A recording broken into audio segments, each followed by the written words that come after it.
Bonjour et bienvenue à cette vidéo de Switch. Aujourd'hui, nous allons voir en détail un outil cPanel qui est le gestionnaire de fichiers. Donc le gestionnaire de fichiers, c'est un petit outil cPanel qui est très utile pour dépanner, on va dire.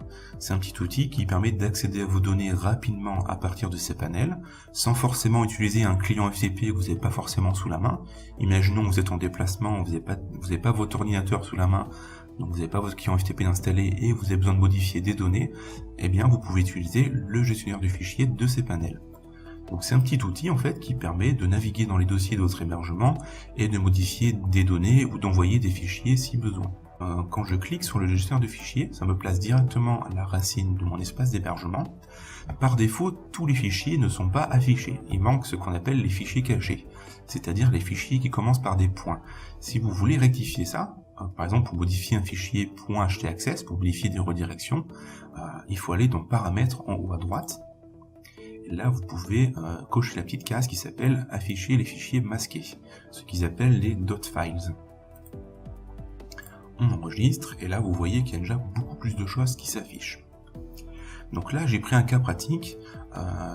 J'ai installé un WordPress sur le nom de domaine, mais il y a une erreur dans le fichier de configuration. Du coup, il y a une erreur de connexion à la base de données. J'ai besoin de modifier le fichier qui s'appelle wp-config.php, mais je n'ai pas de client FTP sous la main. Du coup, on va passer par le gestionnaire de fichiers. Donc, je vais me placer dans mon dossier public HTML qui contient mon site WordPress. Et là, vous remarquez que vous avez les différents dossiers, les fichiers. Vous avez à gauche l'arborescence qui est indiquée de manière sommaire, en fait, pour pouvoir naviguer rapidement dans le bon dossier que vous souhaitez éditer. Vous avez tout en haut une barre qui contient différents outils. Vous pouvez ajouter des fichiers, sachant que si vous faites cela, ça va créer un fichier vierge. Par exemple, je vais ajouter un fichier qui s'appelle toto.html. Et ça va me créer un fichier vierge qui s'appelle toto.html, qu'on pourra ensuite éditer si besoin. On peut créer des dossiers aussi. Donc là, je vais créer un dossier qui s'appelle mon dossier, et ça me crée un dossier dans mon arborescence. Après, qu'est-ce qu'on peut faire d'autre? On peut copier des données, les déplacer. Par exemple, si je veux copier mon fichier Toto, le déplacer dans mon dossier, je clique sur déplacer et je veux qu'il soit déplacé dans mon dossier. Hop, move files, et ça me déplace le fichier. Donc comme vous pouvez le constater, c'est quelque chose qui est utile pour dépanner. Après, si vous avez vraiment des grosses modifications à faire, l'outil ne sera pas adapté en fait, parce que c'est vraiment une interface web. Moi je recommande plutôt un client FTP pour modifier les données en masse. Je peux aussi supprimer des données si j'ai envie, hop. Sachant que quand vous supprimez des données, par défaut ça les place dans une corbeille, donc c'est récupérable. Et après on va revenir à mon cas WordPress. Je veux éditer le fichier wp-config. Donc je place le fichier en le surlignant, et là je peux utiliser l'éditeur de code, qui est l'éditeur utilisé quand vous avez du code HTML ou PHP à éditer. Là vous avez un petit avertissement sur l'encodage. Je vous recommande de tout laisser par défaut et de cliquer sur Edit. Et là vous avez le fichier WordPress qui est ouvert, et là le mot de passe de connexion à la base de données n'est pas bon. Donc je vais le modifier, je l'ai mis juste au-dessus.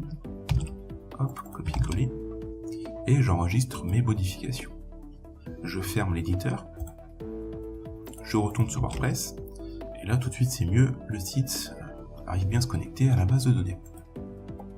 Avec le gestionnaire de fichiers, vous pouvez aussi envoyer des données, c'est-à-dire si vous avez un fichier sur votre ordinateur que vous voulez envoyer, c'est possible, il faut juste vous placer dans le dossier dans lequel vous voulez envoyer votre fichier.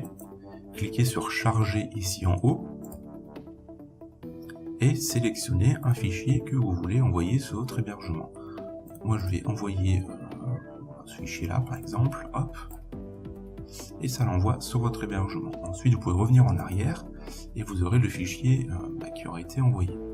Même chose, vous pouvez télécharger des fichiers. Par exemple, si vous voulez récupérer le fichier wp-config.php, vous pouvez le surligner et cliquer sur télécharger. Donc en résumé, c'est un outil qui est bien pratique pour faire des petites modifications, pour dépanner, on va dire, quand vous n'avez pas de client FTP sous la main. Si vous avez vraiment des grosses modifications à faire, je vous recommande de rester sur un client FTP comme Fazilla, qui est quand même plus pratique pour envoyer des données et modifier des choses en masse.